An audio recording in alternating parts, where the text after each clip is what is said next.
வணக்கம். இன்னைக்கு 2வது நாளா தொடர்ந்து நம்ம திரைப்படங்களை பார்த்துட்டு இருக்கோம். இன்னைக்கு ஒரு பேனல் டிஸ்கஷன் ஸ்டார்ட் பண்ணலாம் அப்படின்னு சொன்னாங்க. அதுக்கு என்ன தலைப்பு ரொம்ப சரியா இருக்கும் அப்படின்னு நாங்கள் யோசிச்சப்போ சினிமா எடுக்கிறது ஆஸ் அ கலை அது ஒரு கான்க்ளோமரேட்டிவ் ஆர்ட். அதில் நிறைய பேருடைய பங்களிப்பு தேவை. ஒரு டைரக்டர் இருக்காங்க, அதுக்கப்புறம் நிகழ்த்து கலை நடத்துகிற பெர்ஃபார்மிங் ஆர்டிஸ்ட் இருக்காங்க, அதுக்கு பின்னாடி ஆர்ட் டைரக்டர் இருக்காங்க, சினிமாட்டோகிராஃபர் இருக்காங்க. அதை தாண்டி போஸ்ட் ப்ரொடக்ஷனில் வேலை பார்க்கறது, ப்ளூ காலரா சினிமாவில் வேலை பார்க்குறவங்க அத்தனை பேர் இருக்காங்க. ஒரு ஷார்ட்டை இயக்கிறதுக்கு அந்த ஷார்ட்டு முன்னாடி 2 பேர் இருந்தாலும் பின்னாடி ஒரு 100 பேருடைய பங்களிப்பு இருக்கு. இவ்வளோ நம்ம பார்க்குறோம், அழகியல் அரசியல் அதெல்லாம் பேசுகிறோம், படம் பார்க்கறதுக்கு ரொம்ப ஜாலியாக இருக்கு. ஆனால் ஒர்க் பிளேஸ் அந்த அளவுக்கு ஜாலியாக இருக்கா? அந்த அளவுக்கு ஒரு இன்க்ளூசிவான ஒரு இடமா இருக்கா? அது பெட்டரான இடத்துக்கு எடுத்துகிட்டு போகிறதுக்கு நாம் என்ன செய்ய முடியும்? நேற்றுக்கே என்ன செஞ்சுருக்கலாம், அதை இன்னைக்காவது நம்ம செய்யலாமா அப்படிங்கிறத பற்றி பேசுறதுக்கு தான் இவங்களை கூப்பிட்டுருக்கோம். Each represent a very nuanced take at the same subject. So I'll throw the floor open to ma'am, starting with you. அப்படியா? Okay, we'll start with Malini. வாங்க. இன்க்ளூசிவ் சினிமா அப்படிங்கிறது இப்போ ஒரு முதலாளித்துவத்துக்கும் தலைமைத்துவத்துக்கும் வித்தியாசம் இருக்கு. ஓகே, ஸோ நம்ம நிர்வாகிகளாக தலைமைத்துவமாக இருந்து ஒரு வேலையை பார்க்க வேண்டியது இருக்குது. நாம் என்ன ரொம்ப பெருமையாக நினச்சிப்போனா, என் ஸ்பேஸ் ரொம்ப இன்க்ளூசிவாக இருக்குது, நான் நிறைய பேரை இன்க்ளூசிவாக வேலைக்கு வச்சுருக்கேன் அப்படின்ட்டு. ஆனால் ஒர்க் பண்ணுறவங்களுக்கு ஐ ஃபீல் இன்க்ளூடட் அப்படிங்கிற ஃபீல் வருதா அப்படிங்கிறத ஊர்ஜிதப்படுத்த வேண்டிய இடத்துல ஒரு செட்டோ ஒரு ஒர்க் ஸ்பேஸோ ஒரு டெலிவிஷனோ இருக்கிறது ரொம்ப அவசியமாக நான் பார்க்குறேன். அண்டு இங்கே தோற்ற அரசியலுக்கும் இருப்பு அரசியலுக்கும் வித்தியாசம் இருக்குது. இப்போ தோற்ற அரசியல் படி எப்படி இருக்குது? அவங்களுக்கு நான் எந்த பக்கம் உட்காந்துருக்கேன், அதோட சைடு என்ன, ரைட்டா லெஃப்டா, அவங்க பார்வைக்கு, ஆமாம் ஆப்போசிட்டில் உட்காந்துருக்கவங்களோட பார்வைக்கு, உட்காந்துருக்க சீட்டிங்கு இங்கேருந்து பார்க்குறவங்களுக்கு நான் எந்த பக்கம் உட்காந்துருக்கேன்.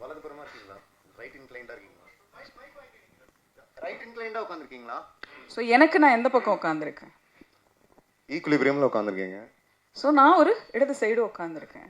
ஸோ தோற்றத்துக்கு ஒரு அரசியலும் இருப்போட அரசியலும் வேற ஒன்றா இருக்கு. ஸோ அதுதான் நம்ம பார்க்குற சினிமாவும் இருப்பில் இருந்து எடுக்கிற சினிமாவுக்கும் வித்தியாசம் இருக்கு. ஸோ அதுதான் இன்னும் இன்க்ளூசிவ் ஸ்பேஸை உருவாக்கும் அப்படின்னு நான் நம்புகிறேன். ஸோ மற்றவங்க பேசிட்டு நான் பேசுகிறேன்.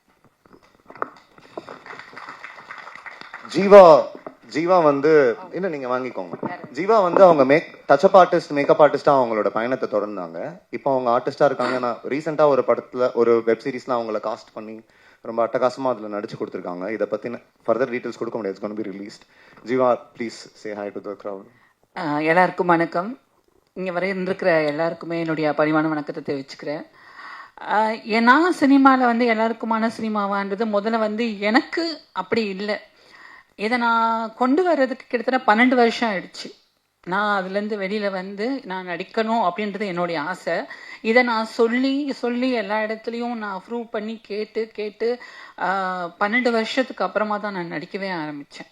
அது வரைக்கும் நான் ஒரு டச்சப் பாயாக இருந்தேன், ஒரு அசிஸ்டன்ட் டைரக்டராக இருந்தேன், ஒரு கேமரா அசிஸ்டண்ட்டாக இருந்தேன், டான்சர்ஸ்க்கெல்லாம் ஸ்பாட் பாயாக ஒர்க் பண்ணியிருக்கேன். அது இல்லாமல் நாணய இயக்குனர்கள் அந்த மாதிரி சீசன் போகும்போது எல்லாருக்கும் நான் மேக்கப்பில் அதுக்கும் ஒர்க் பண்ணி கொடுத்துருக்கேன். நிறைய நான் கிட்டத்தட்ட மேக்கப் பண்ணதே பார்த்திங்கன்னா 130 ஷார்ட் ஃபிலிமுக்கு மேலே நான் ஒர்க் பண்ணியிருக்கேன். ஸோ அவ்வளோ அப்போது என்கிட்ட ஒர்க் பண்ணவங்க கிட்ட எனக்கு ஏதாவது ஒரு ரோல் கிடைக்குமா, ஏதாவது காமிங்களேன், எனக்கு ஏதாவது ஒன்று பண்ணி கொடுங்க அப்படிங்கும்போது உங்களை எப்படி நான் காமிக்கிறது, ஓகே ஏதாவது ஒன்று பண்ணலாம் அப்படின்னு சொல்லுவாங்க. ஓகே அப்போ ஒன்று ஃப்ரீயாக மேக்கப் பண்ணுங்க அப்படின்னு சொல்லுவாங்க. சரி, நமக்கு மேக்கப் பண்ணி கொடுத்தா நமக்கு இது நமக்கு ஒரு ஒர்க்கு கிடைக்குமே அப்படின்றதுனால நானுமே ஓகே பரவாயில்லன்னு பண்ணி கொடுத்துருக்கேன். அந்த மாதிரி நிறைய. அதுக்கப்புறம் அவங்க பணம் பண்ணியிருக்காங்க. நம்ம போகும்போது நான் சொல்கிறேன் அப்படின்னு சொல்லிட்டு சில நேரம் இருந்துட்டு இல்லைன்னு சொல்லி என்னை அனுப்பிச்சிருக்காங்க உள்ளே இருந்துட்டு. ஸோ அப்போ எனக்கு படிப்பும் அவ்வளோவா கிடையாது. எனக்கு ஒரு புக்ஸை படித்து அதை தெரிஞ்சுக்கிட்டு எனக்கு அந்த நாலேஜும் எனக்கு ரொம்ப கிடையாது. இப்போவுமே கொஞ்சம் கம்மி தான். நான் இப்போ தான் கொஞ்சம் ஏதோ தெரியுது, முன்னாடி கிடையாது. ஸோ அப்படி வந்துட்டு இருக்கும்போது ஒரு இடமா தேடி போகிறேன். ஒரு சில இடத்துல நான் ஒரு பொண்ணை ஒப்பி காமிக்கணும்னா உனக்கு என்ன என்னவா காமிக்கலாம், உனக்கு உள்ள எப்படி இருக்கும் அப்படின்னு, கேமரா உள்ளே வைக்க போறீங்க. நான் அப்படி கேட்டிருக்கேன் நிறைய இடத்துல நடந்து. ஒரு கோபத்தோட உச்சம் அது. என்னன்னா ஒருத்தர் வந்து எனக்கு எல்லாம் பண்ணிட்டாங்க, உள்ள உனக்கு என்ன இருக்கும், என்ன பண்ணணும்னு உள்ள கேமரா வைக்க போறீங்களா அப்படின்னு கேட்டேன். உடனே இதுக்கு தான் உங்களுக்கு வாய் ஜாஸ்தி, வேலை கொடுக்கக்கூடாதுன்னு சொல்றது அப்படின்னு சொல்லி சில இடங்கள்ல நிராகரிக்கப்பட்டிருக்கேன். அதுக்கப்புறம் சம்பளம்னு ஒரு விஷயம் வந்தது. இன்னைக்கும் நான் ஒரு சில இடத்துல சம்பளம் பேசும்போது, ஒரு படம் நடிச்சு முடிச்சிட்டேன், படம் பேர் சொல்ல விரும்பலை. 3 நாள் எனக்கு பேமெண்ட் பேசியாச்சு, எல்லாம் பேசியாச்சு. முடிச்சுட்டு நான் கிளம்பும் போது, அந்த 9 நடிகை நீதானம்மா, உனக்கு என்னம்மா எவ்வளோ சம்பளம் பேசியிருக்கு அப்படின்னு கேட்டாங்க. ஆமாம் சார், நான் தான் 9 நடிகை. சொல்லுங்கள் சார், என்னோட பேமெண்ட் உங்ககிட்ட இதெல்லாம் சொல்லி தானே வந்தேன், இப்போ இப்படி பேசுறீங்க அப்படின்னு கேட்கும்போது, 9 நடிகைக்கு என்னம்மா அவ்வளோ அப்படின்னு கேட்டாங்க. உடனே என்ன கோவம் வரலையா பக்கத்தில், ஏன் கோவம் பண்ணோம், 9 ஜஸ்ட் நம்பர், அவ்வளோதான், அதுக்கு நான் ஏன் கோவப்படணும், அது வந்து என் பேர் கிடையாது, என் ஜீவா தான் என் பேர். 9 நடிகைன்றது அவங்க தான் சொல்லிட்டு போறாங்க, அதுக்காக நான் கோவப்படணும் எது செய்யணும்னு இல்லை. அடுத்தடுத்து அவங்க முன்னாடி நான் வளர்ந்து காட்டணும். அதை ஸ்லர்ராகவே நம்ம ஃபீல் பண்ணிட்டு இருக்க அவங்க நம்மளை ஸ்லர்ராக தான் நடத்திக்கிட்டே இருப்பாங்க. ஆமாம், அதுதான். இப்போ நான் முன்னாடி வந்து நான் கோவப்பட்டிருக்கேன், நிறைய இதாக இருந்திருக்கு. அப்போது ஒரு இடத்துல வந்து கொஞ்சம் பேர் சொல்லியிருக்காங்க, இந்த மாதிரி நீ பண்ணாத. எனக்கு பாலா சிங்னு ஒரு சார் இருக்காரு, எனக்கு முதல்ல மேக்கப் யாருமே நிறைய கூப்பிடல. அப்போது அவர் மட்டும்தான் ஆண் நடிகர். புதுப்பேட்டை படத்தில் எம்எல்ஏ கதாபாத்திரம் பண்ணியிருப்பார், அவதாரம்ன்ற படத்தில் வில்லனா பண்ணியிருப்பார் பாலா சிங் அவர்கள். இப்போ அவர் உயிரோட இல்லை. ஸோ அவர் எனக்கு சில நேரத்தில் மேக்கப்புக்கு யாருமே வேலை தரல, அவர் தான் வந்து ஒரு 4 இயர்ஸாக எனக்கு தொடர்ந்து வேலை கொடுத்து என்னைய கொண்டு வந்தார். சினிமாவில் எனக்கு நிறைய விஷயம் நடந்து இப்படியோ ஒன்று ஒன்றா ப்ரூவ் பண்ணி வந்துட்டேன். ஆனால் இன்னைக்கு ஒரு பேர் பெருசாக இருக்குது. ஆனால் எல்லாரும் மைக்கு முன்னாடி திருநங்கைகளுக்கு வேலை கொடுக்கணும், திருநங்கைகள் போராளிகள் அப்படி இப்படின்னு மைக்கு முன்னாடி எல்லாம் பேசுகிறாங்க, ஆனால் பட் செயல்படுத்துறது இல்லை. ஆனால் அவங்களே உள்ள எங்களை ரொம்ப ஒரு இடத்துல வச்சுருக்காங்க. அது நிறைய நடந்துட்டுருக்கு. ஏதோ ஒரு இவ்வளோ நடந்தாலும் நிறைய நல்லவங்களும் நிறைய எனக்கு ஹெல்ப் பண்ணியிருக்காங்க. அதனால் எனக்கு ஆண்கள் நிறைய சப்போர்ட் பண்ணியிருக்காங்க. நிறைய ஆண்கள் வந்து என்னைய மிதிச்சு நீ மேலே போன்னு கையை கூட்டு வந்திருக்காங்க. அதனால் அந்த தப்பு பண்ணவங்களை யாரையும் நான் இங்கே சொல்ல வேணான்னு நினைக்கிறேன். ஸோ அவங்களுக்கெல்லாம் நான் நினைக்கிறது, நான் ஜெயிச்சு மேலே வந்து அவங்களுக்கு நான் ஒரு ப்ரூவ் பண்ணும் அப்படின்றது மட்டும்தான் என் மனசில் இருக்குது. மற்றபடி அவங்கள எங்கேயாவது பார்க்கும்போதும் செய்யும்போதும் ஹலோ ஹாய் வாங்க பேசுவாங்க. முன்னாடி போயிட்டு இந்த 9 போது பாரு, இந்த பொட்டை போது பாரு அப்படின்னு இப்பவும் சொல்ல தான் செய்கிறாங்க. இன்றைக்கும் அது நடந்துக்கிட்டு தான் இருக்குது. ஸோ அதை மாற்ற முடியாது. ஆனால் கண்டிப்பாக ஒரு நாள் மாற்றுவோம். அது எங்கள் கையில் தான் இருக்குது, என் கையில் இருக்குது அப்படின்றத மட்டும் எனக்கு தெரியுது. பட் அவ்வளோதான். Leading by example Jeeva. I'm very sorry அந்த மாதிரி உங்களுக்கு செட்டில் எக்ஸ்பீரியன்ஸ் நடந்ததுன்னு. ஆனால் நீங்கள் இப்போ கலக்கி ஒரு உங்களுக்கான அங்கீகாரம் கிடச்சி உங்களோட பாடி ஆஃப் ஒர்க்கும் வளர்ந்துட்டுருக்கு. ஸோ இப்போ உங்களுக்கு ஒரு லைம் அண்ட் லைட் கிடைச்சதுக்கப்புறம் அது குறைஞ்சிருக்கா? ஆனால் இந்த casual disrespect in film sets, I mean, it's a difficult job to pull off a shot, but it does not mean it has to be done only by, dismissing off so many people, self-respect and everything. Psychologically, கிரியேட்டர்ஸும் பயங்கரமாக பாதிக்கப்படுறாங்க. அந்த லெவலில் நம்மளுடைய work பிளேஸை இன்க்ளூசிவாக என்ன மாதிரி சொற்களை பயன்படுத்துகிறோங்கிறதுலே இருக்குது. இல்லை இப்போ அவங்க சொன்ன எக்ஸாம்பிள் சொல்லுன்னு இல்லை, any conflict for that matter, எதிர்க்க இருக்கிற ஆள் யார், அவங்க எங்கேருந்து வராங்க, இந்த சிச்சுவேஷன் என்ன, அதுக்கு நம்ம என்னென்ன மாதிரி சொற்களை மட்டுமே பயன்படுத்தி இந்த கான்ஃப்ளிக்ட்டை நம்ம ரிசால்வ் பண்ணலாம்னு நமக்கு தெரிஞ்சால் we can make beautiful films from beautiful film sets and there will be more creative joy out of such places அப்படின்னு நான் நினைக்கிறேன். ஸோ உலகத்தில் நம்ம அப்ரெஸ்ட் மக்களுக்கான படங்கள் பார்க்குறோம், அது கதைகள் பேசுகிறோம். அதில் எல்லா எத்னிசிட்டிலையும் பார்டர்லாம் தாண்டி பயங்கரமான அப்ரெஸ்ட் வந்து விமனும் தான். அது ரொம்ப வருஷமாக பேசிகிட்டு இருந்தாலுமே that is how it's been. திரையெல்லாம் செண்பகப்பூ எழுதின நமது எழுத்தாளர்கிட்ட வந்து நான் மைக்கை பாஸ் பண்ணுறேன். லெட்டர் ஆட் பண்ணுறேன். வணக்கம். அது எந்த துறையை நீங்கள் எடுத்துக்கிட்டாலும் அதிலெல்லாம் இல்லாத இன்க்ளூசிவ் சினிமாவில் மட்டும்தான் உண்டு, சினிமா துறைக்கு தான் உண்டு. நீங்கள் என்ன படிச்சிருக்கிறீங்க, எந்த ஊர்லேருந்து வரீங்க, நீங்கள் யார், உங்களுடைய பேக்ரவுண்ட் என்ன, உங்களுடைய சோஷியல் ஸ்டேட்டஸ் என்ன, எதுவுமே கேட்க மாட்டாங்க. இன்க்ளூடிங் நீங்கள் எவ்வளோ சம்பளம் வேணும்னு கேட்க மாட்டாங்க, அது வேறு விஷயம். பட் எதுவுமே கேட்காம சேர்க்குற ஒரு துறை வந்து சினிமா துறை. அது அதிகபட்சம் மற்றதை ஒப்பீட்டு அளவில். ஆனாலும் கூட உள்ளே வந்ததுக்கு பிறகு ஒரு ஒர்க் ஸ்பேஸ், நம்ம பேச வேண்டியது ஒர்க் ஸ்பேஸில் என்ன அப்படிங்கிறது. ஒர்க் ஸ்பேஸில் எல்லாருக்குமான ஒரு துறையாக இது இருக்குதா அப்படின்னா, 10 வருடத்துக்கு முன்னாடி எப்படி இருந்தது, 20 வருஷத்துக்கு முன்னாடி எப்படி இருந்தது, இப்போ எப்படி இருக்குது, இனி எப்படி ஆக போகுது அப்படிங்கிறத பொறுத்து தான் நம்ம வளர்ச்சியை பார்க்குறோம்.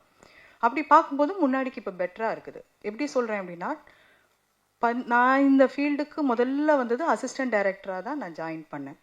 பண்ணும்போது கொடைக்கானலில் ஒரு ஷூட்டு முதல்ல நான் ஜாயின் பண்ணும்போது. அப்போ எனக்கு வந்து என்ன பண்ணாங்க, ஒரு ரூம் கொடுத்துருக்குறாங்க.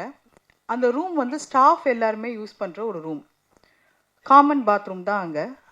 அப்போ நான் கேட்குறேன், எனக்கு வந்து இது கொஞ்சம் வசதியாக இல்லை அப்படின்னு சொல்லும்போது அந்த மேனேஜர் சொல்கிறாரு, இதுக்கு தாங்க இந்த மாதிரியெல்லாம் கூட்டிகிட்டு வரக்கூடாதுங்கிறது, எத்தனை பேருக்கு நாங்கள் ரூம் தருவோம், உங்களுக்கு இப்போ நாங்கள் எப்படி ரூம் அரேஞ்ச் பண்ணுறது, எங்களுக்கு பட்ஜெட்டில் இல்லை அப்படிங்கிறாரு. எனக்கு இதை காரணமாக வச்சு திருப்பி அனுப்பிடுவாங்களோன்னு ஒரு பயம். அப்போ நம்ம அட்ஜஸ்ட் பண்ணுறோம். அப்புறம் தெரிஞ்சு ஒரு தடவை ரூம் கொடுக்குறாங்க. கொடுத்துட்டு காலையில் 3 மணிக்கு கதவை தட்டி மற்றவங்களாம் அவங்க ரூமில் வந்து ஷேர் பண்ணிக்குவாங்க அப்படிங்கிறாங்க. ரொம்ப வந்து இது ஆரம்பத்தில் இருக்கும்போது ரொம்ப ஸ்ட்ரெஸ்டாக இருந்தது.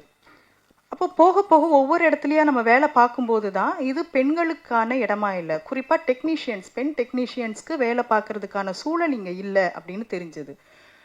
எப்பவுமே ஒரு பெண் வேலை பார்த்துட்டு திருப்பி ஒரு தலைமை பொறுப்போ ஒரு பொறுப்புலையோ போகும்போது முதல் மாற்றம் அந்த இடத்துல பெண்களுக்கான இடமா அது மாறுதான்னு பார்ப்பாங்க. ஸோ எனக்கு வந்து ஒரு தலைமை பொறுப்பு ஒரு கம்பெனியில் எனக்கு கிடைக்கும் பொழுது முதல்ல நான் பண்ணது, எந்த ஷூட்டிங் ஸ்பாட்டுக்கு அவங்க வச்சாலும் முதல் நாளே நான் போயிடுவேன். புது ஸ்பாட்னா அங்கே வந்து ரெஸ்ட் ரூம் இருக்குதா, அப்படி இல்லைன்னா என்ன பண்ண முடியும், அவங்க லேடிஸ் வந்தாங்கன்னா அவங்களுக்கு ட்ரெஸ் சேஞ்ச் பண்ணுறதுக்கான இடம் இருக்குதா, அவங்க தங்குறாங்களா, ஒழுங்காக ப்ராப்பராக வீட்டுக்கு போய் சேர்றாங்களா, ஒவ்வொருத்தர்கிட்டையும் என் நம்பர் இருக்கும், பர்சனல் நம்பர் இருக்கும். எனி டைம் உங்களுக்கு கேப் இல்லை அல்லது உங்களை வந்து பிக்கப் ட்ராப்புக்கு பிரச்சனை இருந்ததுன்னா எனி டைம் கால் பண்ணுங்கள். குழந்தை பிறந்திருந்தாங்கன்னா குழந்தைய பார்த்துக்கிறதுக்கு அவங்க கூட்டிகிட்டு வாங்க, உங்களுக்கு ஒரு ரூம் அரேஞ்ச் பண்ணுறோம். ஒரு விமன் வந்து வேலை பார்க்குறது அப்படிங்கிறது ரொம்ப சிரமம். நீங்கள் ஆஃபீஸில் வேலை பார்க்குறதுக்கும் ஒர்க் ஸ்பேஸில் இந்த மாதிரி சினிமா மாதிரியான இண்டஸ்ட்ரியில் மீடியாவில் ஒர்க் பண்ணுறதுக்கும் பெரிய வித்தியாசம் உண்டு. ஒரே வார்த்தையில் சொல்லுவாங்க, நீங்கள்லாம் ஏன் வர்றீங்கன்னு கேட்பாங்க. அப்படி வர வேண்டிய அவசியம் என்ன அப்படின்னு கேட்பாங்க. சினிமா அப்படிங்கிறது வந்து ஒரு பேஷன் சார்ந்த ஒரு தொழிலாக இருக்கிறதுனால இதை விட்டுட்டா கூட பரவாயில்ல, ஏன்னா வருமானம் நிறைய வராது, நம்மளுக்கு போதுமான அளவு வராதுங்க. ஒரு வெறும் பேஷன் சார்ந்த துறையை ஒரு பெண் தேர்ந்தெடுக்கும் போது அவங்களுக்கு ஒர்க் ஸ்பேஸ்லேயும் பிரச்சனை வந்ததுன்னா அந்த ஸ்ட்ரெஸ் டபுள் மடங்காகும். அப்போ அங்கே இருக்கிறவங்க அதை புரிஞ்சுக்கிட்டா மட்டும்தான் அதை சரி பண்ண முடியும். குழந்தை பிறந்துட்டு 6 மாதம் லீவு கொடுக்குறாங்கல்ல, அது மாதிரி நம்ம எடுக்க முடியாது. இது மாதிரி நிறைய சிக்கல்கள் உண்டு. இதுதான் நாம் இன்னைக்கு பேச வேண்டிய ஒன்றாக இருக்குது. நீங்கள் ஒரு சினிமாட்டோகிராஃபராக இருக்கலாம், எடிட்டராக இருக்கலாம், நான் பெண்கள் பற்றி சொல்கிறேன், இருக்கலாம், நீங்கள் தொடரலாம், இந்த வேலையை நீங்கள் தொடரலாம் அப்படிங்கிற ஒரு குறைந்தபட்ச கேரண்டி நம்ம தர வேண்டியிருக்குது. இது ரொம்ப முக்கியமாக நம்ம பேசணும்னு நான் நினைக்கிறேன். Super ma'am. இதை வந்து ஐடியாலஜிக்கலாக நிறுத்தாம ஆக்ஷனபிளாக நீங்கள் கொண்டு போன பண்ணுறதுக்கு இப்போ நீங்கள் சொன்ன மாதிரி it has become much better. முன்னாடி நம்ம இதோட ஒர்ஸ்டான கதைகள் எல்லாம் நம்ம கேட்டிருக்கோம். இப்போ நீங்கள் சொன்ன விஷயத்தையே அந்த பிரச்சனையை வச்சு நான் ஒரு கமர்ஷியல் சப்ஜெக்ட் எழுதிட்டு போனால் மேபி தேல் பி இன்ட்ரெஸ்டட். அதை வந்து ப்ரொடக்ஷனில் இன்கார்பரேட் பண்ணோன்னா they may not be interested. Because இந்த ஐடியாலஜியே வியாபாரமாக இது பேசினா நமக்கு விற்குதா, அப்போ நம்ம இவங்களை ட்ராமடைஸ் பண்ணி நம்ம எழுதி அதை வியாபாரம் பண்ணலாமாங்கிறது தான் இதுவாகவே இருக்குது. அதில் வேலை பார்க்குற அசிஸ்டன்ட் பெண்களுக்கு ரூம் கொடுத்தாங்களான்னு கேட்டால் கொடுக்க மாட்டாங்க. பட் நீங்கள் வந்து நீங்கள் சொன்ன மாதிரி சப்ஜெக்டாக எழுதிட்டு போனால் ஓகேன்னு சொல்லுவாங்க. So Malini's problems further nuance. நீங்கள் வந்து இப்போ வேர்ல்டு லெவலில் வந்து ஆங்கிலத்தில் அட்லீஸ்ட் பேசுகிற இடத்துல வந்து உங்கள் ஜெண்டர் ப்ரோனவுன் அது இதுன்னு சில விஷயங்களில் மக்களுக்கு ஒரு புரிதல் வந்திருக்கு. நம்ம இதில் வந்து அவ்வளோ கிடையாது. ஸோ உங்களை மாதிரி ஒரு சில டார்ச் பேரர்ஸ் வந்து எடுத்துகிட்டு போய் சொல்கிறீங்க. இன்டர்நெட்டில் இப்போ சத்தம் பலமாகவே ஓரளவுக்கு கேட்குது. நான் மொத மாலினியை பார்க்கும்போது நாங்கள் ஒரு ஃபஸ்ட்டு எல்ஜிபிடி பரேட் ஒன்று ஷூட் பண்ண போயிருந்தோம். அப்போ அவங்க நல்ல வேட்டி சட்டெல்லாம் போட்டு பிரம்மாண்டமாக கலப்பிட்டு இருந்தாங்க. What you think is the space? இதில் நீங்கள் என்னென்ன மாதிரி சின்ன பேசிக் திங்ஸ், இது வந்து அடுத்தவங்களுக்கு ஐடியாலஜிக்கல் சேஞ்ச் வர வேண்டாம், ஆனால் இதை வந்து மேடம் சொன்ன மாதிரி பவரில் இருக்கிறவங்க பாலிசியாக எடுத்துகிட்டு வந்தால் அந்த சேஞ்ச் இன்னைக்கே ஆகிடும் அப்படின்னு என்னென்ன விஷயங்கள் எல்லாம் செய்யலாம்னு நீங்கள் நினைக்கிறீங்க? என் குரலை கேட்கும்போது, என் தோற்றத்தை பார்க்கும்போது என்ன பாலினம் சொல்லி அழைச்சா சரியாக இருக்கும்னு உங்களுக்கு தோணுது? 9னா ஆமாம் 9 தான். இப்போ என்ன? பொட்டைனா ஆமாம் பொட்டை. இப்போ என்ன? ஆனால் நீ பொட்டை மட்டும்தான் அப்படின்னா நான் இல்லை. பொட்டை கெட்ட வார்த்தை இல்லை, 9 அசிங்கம் இல்லை. ஐ ரீக்ளைம் இட். அவனா நீன்னு ஒரு ஸ்டாண்டப் காமெடி நடக்கலாம் இங்கே, ஆனால் நான் 9 ரீக்ளைம் பண்ணக்கூடாது. ஏன்னா I birth from a vagina. So பர்த்தாவே மேல் அட் பர்த்லேருந்து வந்து அரசியல் பேசுகிறவங்களுக்கும் ஃபீமேல் அட் பர்த்லேருந்து வந்து அரசியல் பேசுகிறவங்களுக்கும் இங்கே ஒடுக்குமுறை வித்தியாசமே அதிகமாக இருக்குது. அதுலேருந்து மீண்டு நானோ ஜீவாவோ இங்கே வந்து பேசுகிறதுங்கிறது ஒரு பெரிய விஷயம். ஸோ இப்போ என்னை எப்படி சொல்லுவாங்கன்னா, என்னோட சமூகமே வந்து பொம்பளை என்னை இன்சல்ட் பண்ணோன்னா என்னோட ஓன் சமூகமே என்னை கிண்டல் பண்ணுறதுக்கு அந்த சொல்ல தான் யூஸ் பண்ணுது. அது நெட்டில் வைரல் ஆச்சு, அது ஒரு பெரிய பிரச்சனையாச்சு, அது எல்லாருமே நீங்கள் பார்த்துருப்பீங்க. அதுக்கு நான் திரும்ப என்ன அப்படி சொல்லாதீங்கன்னு நான் கதறி அழுதுருப்பேன். அதோட அர்த்தம் பொம்பளைன்னு சொல்கிறனால நான் குறுகி போகிறதில்ல. ஆனால் நீ டிரான்ஸ்ன்னு சொல்லக்கூடாதுங்கிறத இன்டெரக்டாக சொல்கிறாங்கல்ல, அது வலிக்கு. அது ரொம்ப ஹெவியாக இருக்குது. It's pain. என்னோட டியர்ஸோட அர்த்தம் வந்து நானும் இங்கே எக்ஸிஸ்ட் அப்படின்னு சொல்கிறது தான். நீலாம் ஒரு ஆர்டிஸ்டான்னு கேட்குறாங்க. நான் கூட ஆர்டிஸ்டாக இல்லைன்னா வேறு யார் ஆர்டிஸ்டாக இருக்க முடியும்? அண்ட் இன்னொரு விஷயம் சொல்லணும்னு நினைக்கிறேன். ஆலேஷிப் பற்றி கண்டிப்பாக ஒர்க் ஸ்பேஸில் பேசணும். இந்த கேஸ்ட்டை பற்றிலாம் பேசுகிறனால புரிதலுக்காக நான் சொல்கிறேன். இப்போ நான் வந்து ஒரு செட்டியார், நான் ஒரு நாடார், நான் ஒரு பிள்ளைமார், நான் வந்து ஒரு என்ன சொல்கிறது ஐயங்கார், இந்திய சமூகத்தில் இருக்கிற அத்தனை சாதிகளில் ஒரு சாதியை நான் சொல்லிட்டு நான் உனக்கு ஆதரவாளராக இருக்கேன் அப்படின்னு சொல்கிற ஒரு ஆலேஷிப்க்கு ஒரு வரவேற்பு இருக்கு இல்லையா? அதை மதிக்கிறோம் இல்லையா? அதே மாதிரி சாதியற்றவர்னு ஒரு சமூகம் சொல்லுதில்ல. இப்போ நான் ஒரு சாதியற்றவர் அப்படின்னு சொல்லிட்டு நான் ஒரு ஆலேஷிப் பண்ணுறேன். அந்த ஆலேஷிப்பையும் மிஸ் கேஸ்டிங் பண்ணுறாங்க. பிறந்த சாதியை சொல்லி அவமானப்படுத்துகிறாங்க. எப்படி பிறந்த பாலினத்தை சொல்லி ஒதுக்குறாங்களோ. அப்போ நீ என்ன அரசியல் பேசினாலும் நீ எதில் இருந்து பிறந்து வந்தியோ அதை சொல்லி உன்னை ஒதுக்கிட்டா நீ ஒரு தலித்தாலேயா இருக்க முடியாது. ஸோ இது வந்து ரொம்ப ஒரு குரூரமான ஒர்க் ஸ்பேஸ் அரசியலாக, ஆர்டிஸ்டுக்குள்ளே இருக்கிற அரசியலாக நான் பார்க்குறேன். ஆலையா பாருங்க, ஆதிக்கக்காரனா பாருங்க. இதுதான் நான் கேட்டுக்கிறேன்.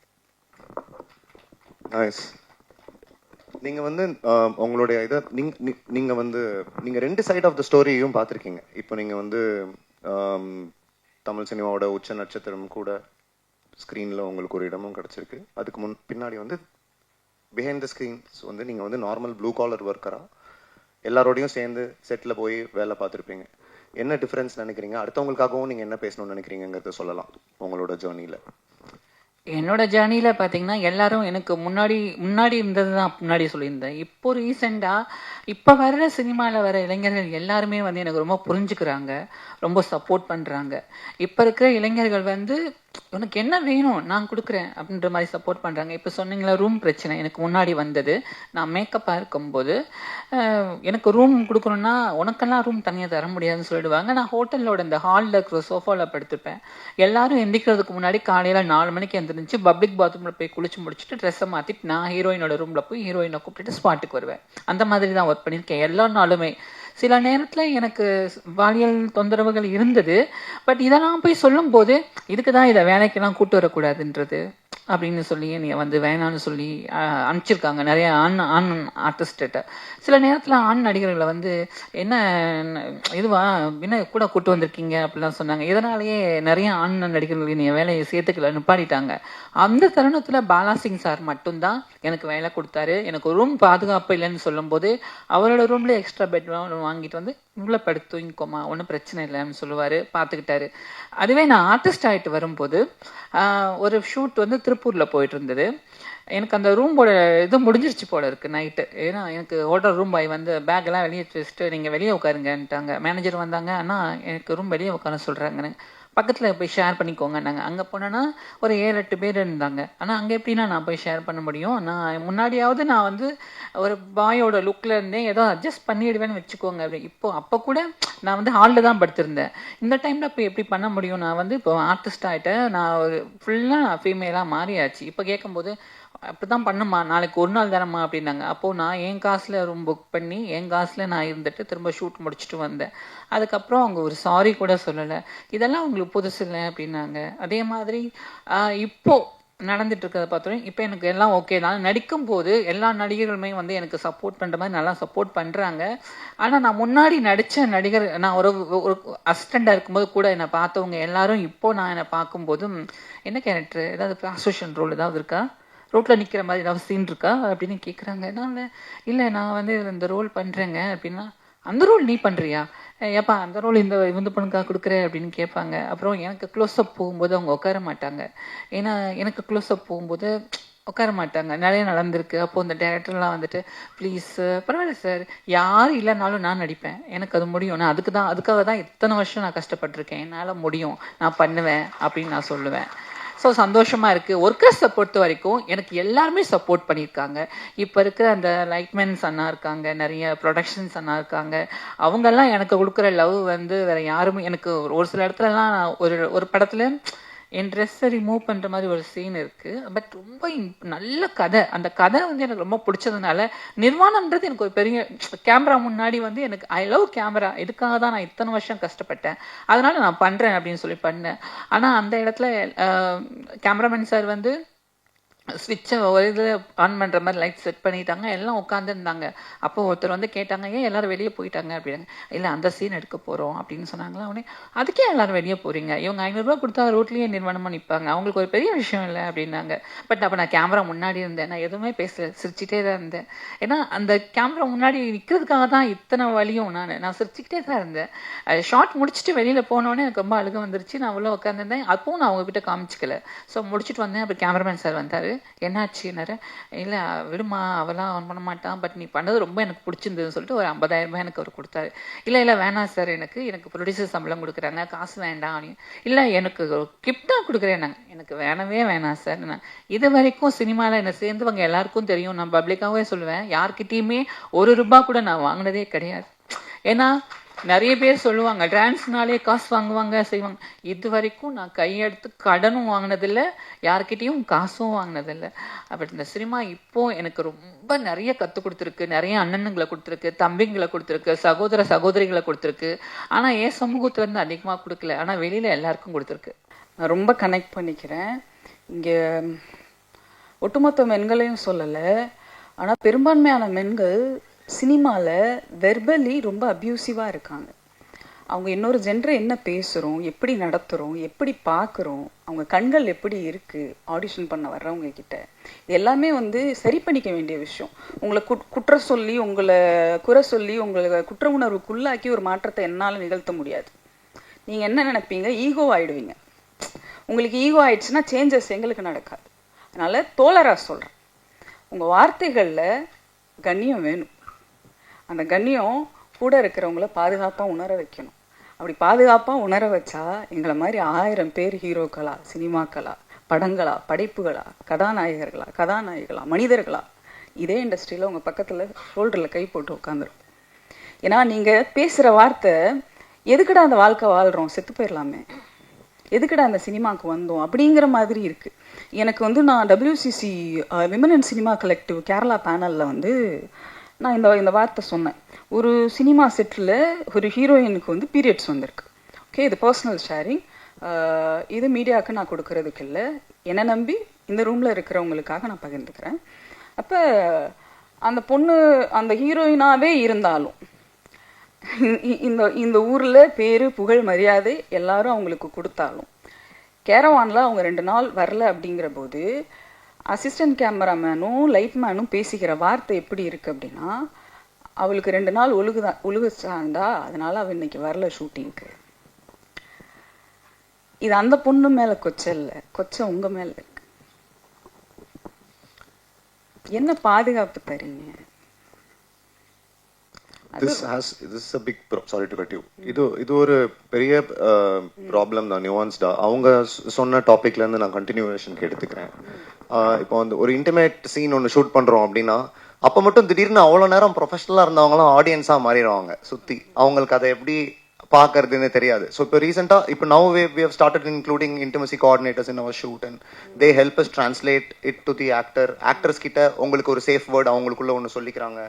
எப்போ உங்களுக்கு அன்கம்ஃபர்டபுள் ஆகுது பக்கத்தில் யாராவதுனால, அப்போ நீங்கள் இந்த வார்த்தை சொன்னீங்கன்னா எல்லாருக்கும் புரியாது, ஆனால் எனக்கு புரியும், நான் வந்து உங்களுடைய ப்ராப்ளம் நான் அட்டன் பண்ணிட்டு போவேன் அந்த மாதிரி. இப்போ நான் அதனால தான் நான் அந்த ஒரு விஷயம் உங்ககிட்ட கேட்குறேன், பிகாஸ் யூர் லாங்குவேஜ் எக்ஸ்பர்ட். சொல்லாடல் ஒரு ஒகாபுலரியை நம்ம ஓரளவுக்கு ஹேண்டில் பண்ணாலே இதில் நிறைய விஷயங்களை தவிர்க்கலாம் அண்ட் அடுத்தவங்களோட எக்ஸ்பிரஷனையும் நம்மளால வாங்கிக்க முடியும். நம்ம இப்போ லைக் நம்ம டிரான்ஸ் ஒரு அதர் ஜெண்டர்ஸ்ன்னு பேசணும்னா ரொம்ப நுவான்ஸ்டாக நிறைய விஷயம் பேசுவோம். இங்கே இருக்கிற மற்றவங்களுக்காகவும் சேர்த்து ஒரு ஒர்க் பிளேஸ் ஒகாபுலரி அது எப்படி பெட்டராக இருக்கலாம், நம்ம சினிமா ஒகாபுலரி எப்படி இருக்கு? ரொம்ப மோசமாக இருக்குங்க சினிமாவில். ஏன்னா எப்படி சொல்கிறேன் அப்படின்னா, ஒவ்வொரு இடத்துலையும் வந்து உங்களுக்கு வந்து ஒரு அந்தந்த ஆஃபீஸில் ஒரு ப்ரைவேட்டோ பப்ளிக்லேயோ இப்படி பேசக்கூடாது அப்படின்னு ஒரு ரூல் உண்டு. சினிமாவில் அது கிடையாது. நீங்கள் ஒரு டிஸ்கஷனில் ஒரு ஆஃபீஸில் நீங்கள் ஒரு கார்ப்பரேட்டில் ஒரு வார்த்தையை நீங்கள் எக்ஸ்ட்ராவாக சொன்னீங்க அப்படின்னா உங்களுக்கு மெமோ வந்துடும்.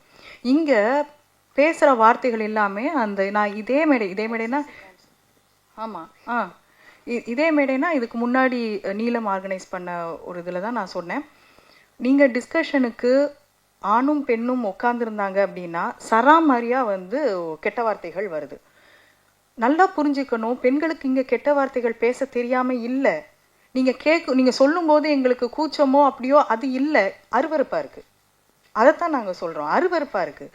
திருப்பி அந்த வார்த்தைகள் வந்து சொல்கிறதுக்கு ரொம்ப நேரம் ஆகாது. சொல்லக்கூடாது அப்படின்னு இருக்கிறது நாகரிகம், சொல்ல முடியாதுன்னு கிடையாது.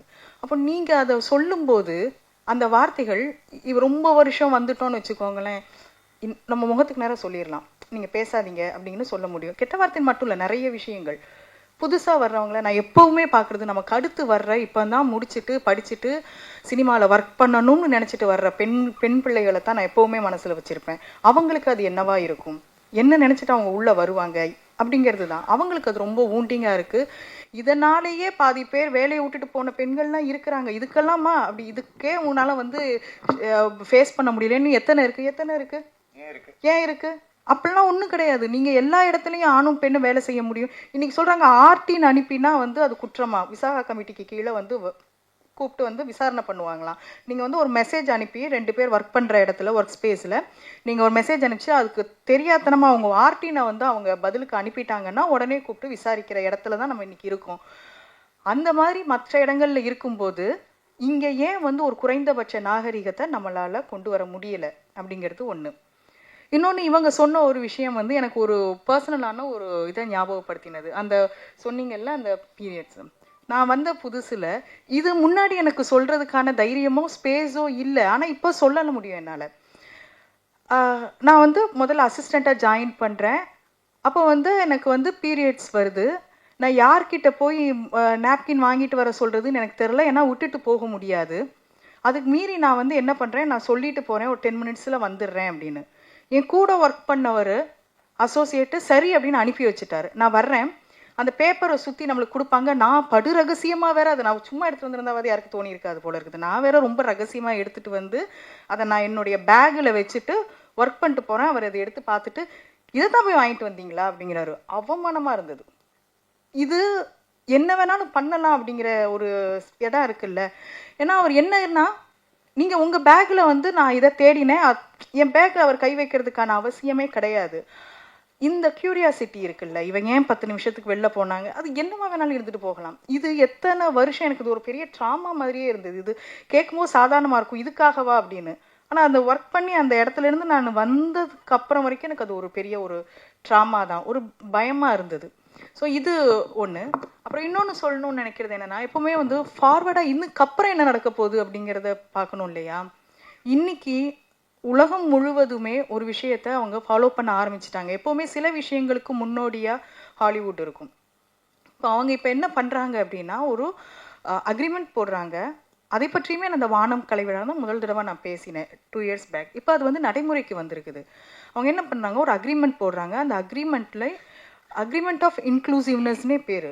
இந்த படத்தில் இத்தனை % விமன் இருக்கிறாங்களா, அந்த விமன்லேயும் விமன் ஆஃப் கலர் இருக்கிறாங்களா, டிரான்ஸ்ஜெண்டர்ஸ் இருக்கிறாங்களா, எல்ஜிபிடி இருக்கிறாங்களா, குழந்தைகள் இருக்கிறாங்களா, குழந்தைகள் அப்படி இருந்தாங்கன்னா அவங்களுக்கான உரிமைகள் என்ன, அவங்களுக்கு உங்களோட ஒர்க் ஸ்பேஸ் என்னவா இருக்குதுன்னு கிட்டத்தட்ட வந்து பல பக்கங்கள் உள்ள ஒரு அக்ரிமெண்ட்டை இப்போ போட ஆரம்பிச்சிட்டாங்க. அதுபடி தான் நீங்கள் ஃபாலோ பண்ணணுங்கிறாங்க. அப்படி இல்லை அப்படின்னா ரொம்ப ஈஸியாக சில பேரை வந்து அவங்க விட்டுட்டு தான் அவங்க வந்து படத்தையே ஸ்டார்ட் பண்ணுறாங்க. அப்படி இருக்கக்கூடாது அப்படிங்கிற அக்ரிமெண்ட் இப்போ வர ஆரம்பிச்சிருக்குது. ரொம்ப நம்மளுக்கு ஆசை என்னென்னா, இந்த அக்ரிமெண்ட்லாம் இல்லாமல் அது ரொம்ப இயல்பாக நடக்கணும் இது எல்லாமே அப்படிங்கிறது தான் நம்மளுடைய விருப்பம். இப்போ ஆரம்பிச்சிருக்குங்கிறது ஒரு சந்தோஷம். Thank you so much ma'am. ஒரு ஆடிஷனோ இல்லை இன்டர்வியூவோ வைக்கிறோம் அசிஸ்டன்ட் டைரக்டராக சேர்த்துக்கிறதுக்கு. முன்னாடிலாம் வந்து ப்ரெஷர் ஹேண்டில் பண்ண தெரியுமா, அப்படி தெரியுமா, இப்படி தெரியுமாங்கிறத விட, இப்போ நான் இன்டர்வியூ வைக்கிறேன் அப்படின்னா என் டீமில் உனக்கு கெட்ட வார்த்தை பேச தெரியுமா, பொண்ணுங்கிட்ட நோ சொல்ல தெரியுமா, இதுதான் வந்து நம்ம செட்டை ஹேண்டில் பண்ண வேண்டியது இருக்குது. ஏன்னா வந்து இங்கே சக மனிதர்களாக ஒர்க் ஸ்பேஸ் பார்க்கப்படுறதில்ல. நீ வந்து நீ டிரான்ஜெண்டர், நீ பொம்பளை, நீ என்ன ஆக்ஷன் சொல்கிறது, நான் என்ன கேட்குறதுன்னு ஒரு சின்ன ஈகோ இருக்குது. அந்த ஈகோ உடையணும். இதை பாடியாக பார்க்காம இதை பிரெயினாக பார்க்கணும். அந்த இன்டலெக்ட் சினிமாக்காரங்க கூட வேலை பார்க்க ஏக்கமாக இருக்குது. இப்போ இந்த நேற்றுக்கு நானும் தெரிஞ்ச ஃபில்ம் மேக்கர் ஒருத்தரும் பேசிட்டு இருந்தப்போ வந்து இப்போ இந்த டைரக்டர்ஸ் அசிஸ்டன்ட் டைரக்டர்ஸே வந்து ஒரு மாடர்ன் குருகுலம் சிஸ்டம் தான் இருக்குல்ல. அவங்களுக்கு சொல்றதுக்கு எல்லாமே செய்யணும், அவங்க வீட்டுக்கு சோறு தண்ணி வாங்கி கொடுக்கணும், போய் வாங்கிட்டு வரணும், அந்த வேலைகளை கொடுத்து இதை செஞ்சு பழகிட்டாங்க இல்லையா? So but it's not that. It's a professional place that can be run in a professional. நீங்க ஒரு சூப்பரான விஷயம் சொன்னீங்க. இப்போ உங்க பிரச்சனை எல்லாம் சொல்லிங்கிறீங்களே தீபா, இதை படமா பண்ணணும்னா ஒத்துப்பாங்க. ஆனா இது ஆஃப் ஸ்க்ரீனில் நடக்குதுன்னா அதை சரி பண்ண மாட்டாங்க. புரியுதுல்ல? நீங்கள் சொன்னது தான் உண்மை. அது வந்து 2 விதமாக பார்க்கப்படுதுங்க.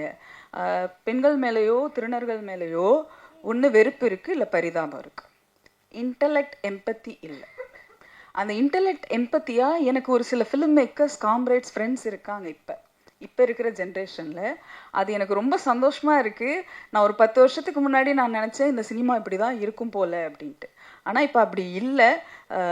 இதே பிரசாத் ஸ்டுடியோக்குள்ளே 90% ஆம்பளைங்க உட்காந்து, 4-5 பொம்பளைங்க உட்காந்து, ஒரு திருநர் உட்காந்து சினிமா பார்த்த காலங்கள்லாம் உண்டு. இது மாதிரி இருக்கு. இந்த தங்கச்சி, அந்த அக்கா, இவங்க எல்லாரும் இருக்காங்க இங்கே. இது வந்து ரொம்ப வரவேற்கத்தக்க ஒரு விஷயமா நான் பார்க்குறேன். Thank you so much.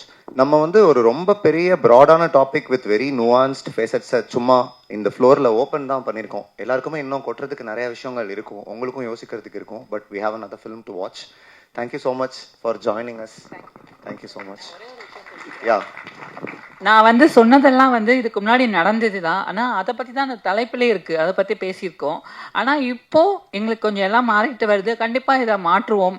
நீங்கள் எல்லாரும் சேர்ந்து முயற்சி பண்ணி நீங்கள் எல்லாம் எங்களுக்கு ஒத்துழைப்பு கொடுத்து மாற்றினீங்கன்னா எல்லாத்தையும் கண்டிப்பாக மாற்றலாம். அதுக்கான ஒரு மேடையில் தான் இதெல்லாம் பேசியிருக்கேன். இதுக்கு முன்னாடி எனக்கு இவ்வளோ குறை இருக்குது, ஏன்னா அந்த மாதிரி தலைப்பில் என்னை பேச கூப்பிட்டதில்லை. எனக்கு நீங்கள் கூப்பிடுவாங்க, ஆனால் பேச வேண்டாம், நீங்கள் அப்படியே இருங்க அப்படின்னு சொல்லிட்டு மைக்கை விட்டுடுவாங்க. ஆனால் அதை பற்றி பேசுறதுக்கான ஒரு மேடைன்றதுனால இங்கே பேசியிருக்கேன். எங்கள் அம்மா ரொம்ப நாளைக்கு அப்புறம் ஊருக்கு போனப்போ எங்கள் அம்மா சொன்னாங்க, நான் அடுத்த வாட்டி நீ ஊருக்கு வரும்போது நான் இருக்க மாட்டேன், செத்துருவேன் அப்படின்னாங்க. ஏம்மா அப்படின்னு. இல்லை, எனக்கு அடிக்கடி உடம்பு முடியல, எனக்கு கரெக்டாக தெரியுது, செத்துருவேன் அப்படின்னு சொல்லிட்டு என்னோட புடவை ஒன்று இருந்தது.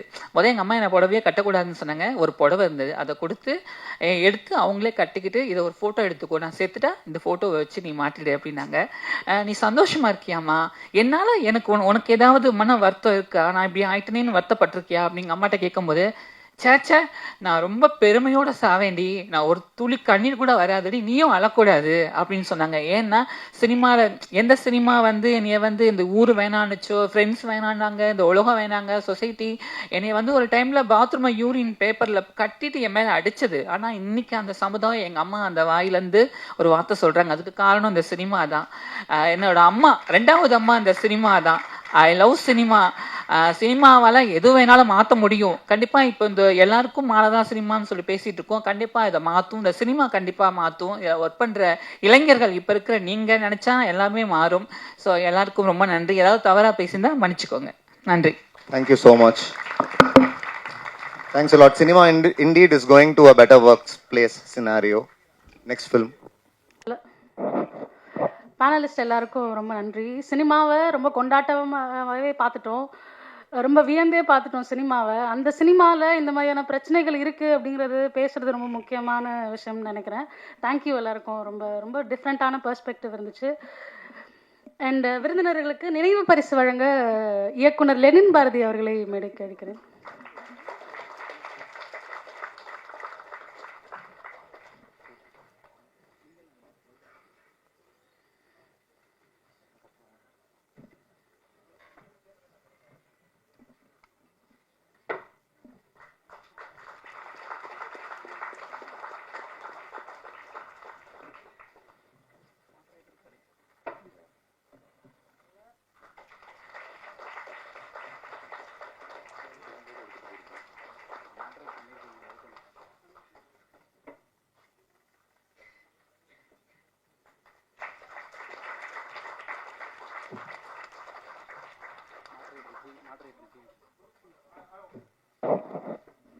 மாடரேட்டர் ஜிவி அவர்களுக்கு நினைவு கூற சொல்லணும்.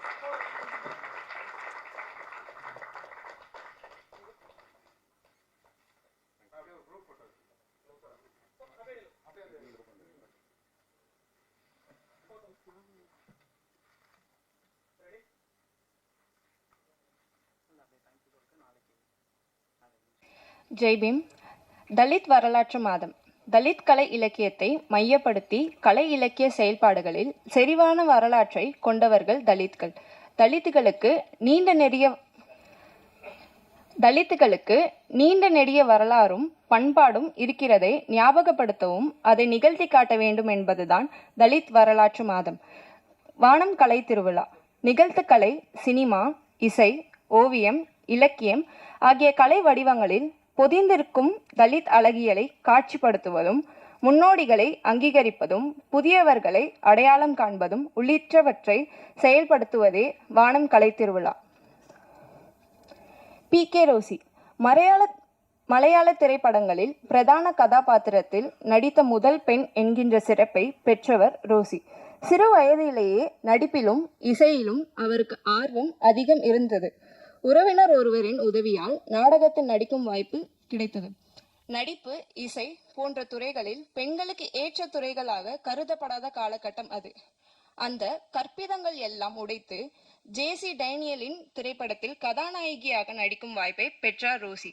அப்போதுதான் ராஜம்மா என்கின்ற இயற்பெயர் ரோசியாக மாறியது.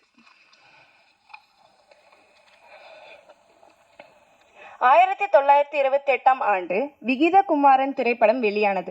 ஒரு தலித் பெண் எப்படி ஞாயர் பெண்ணாக நடிக்கலாம் என்ற பலத்த எதிர்ப்பு கிளம்பியது.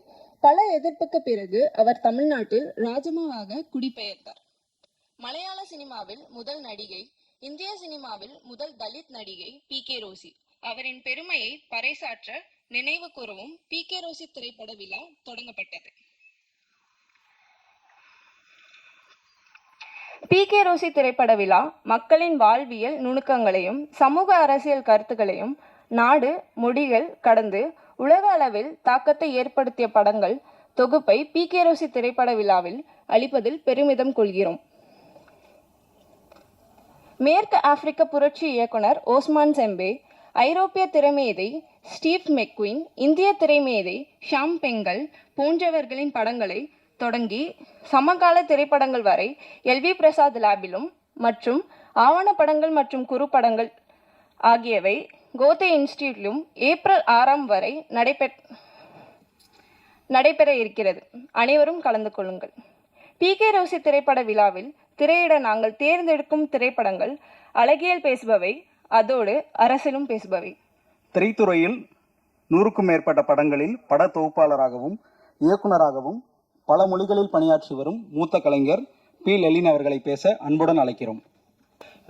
வெளியே பேசிகிட்டு இருக்கும்போது சொல்லிட்டு இருந்தோம், இங்கேருந்து கோவாவுக்கு, அதுக்கு முன்னாடி டெல்லி, நல்ல டிசம்பர் மாதத்தில் டெல்லியில் நேஷனல் அவார்டு, அதுக்கப்புறம் வந்து ஃபெஸ்டிவல்ஸு இதெல்லாம் பார்க்குறதுக்கு அந்த காலகட்டத்தில் இங்கேருந்து ஜிடின்ற அந்த ட்ரெயினில் போகிறதுக்கு 3 நாள் ஆகும் அங்கே போய் சேர்கிறதுக்கு. இப்போது 2 நாள் ஆகுது ஜிடியில் போகிறதுக்கு, கிராண்ட் ட்ரங்க் எக்ஸ்பிரஸ்.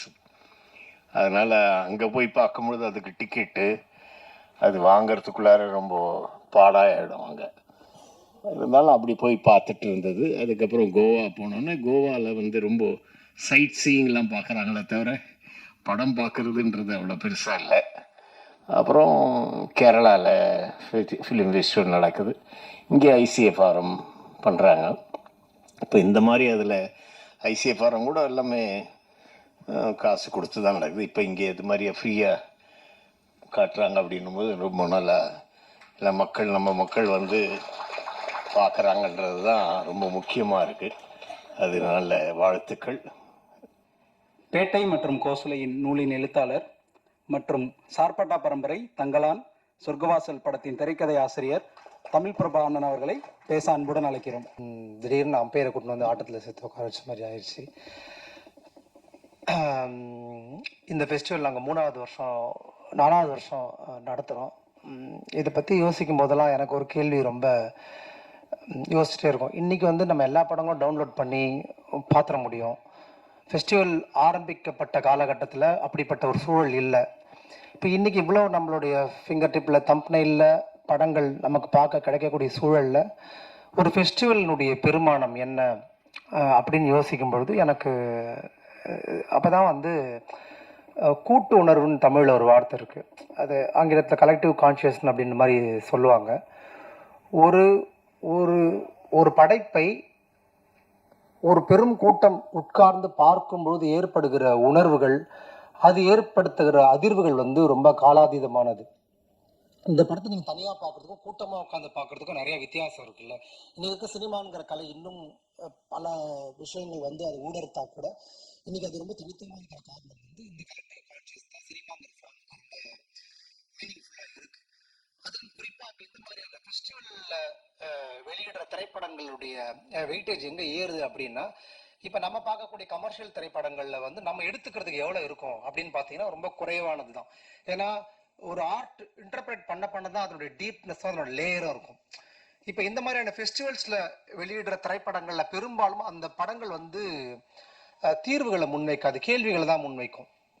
அப்போ இந்த படைப்புகள் ஏற்படுத்தின கேள்விகளை நம்ம படம் பார்த்துட்டு நம்ம நண்பர்களுடைய சில பேர் நம்ம புரியல கூட புரிஞ்ச மாதிரி அமைதியாக இருப்போம், சரி ஏதாவது ஒன்று சொல்லுவோம்.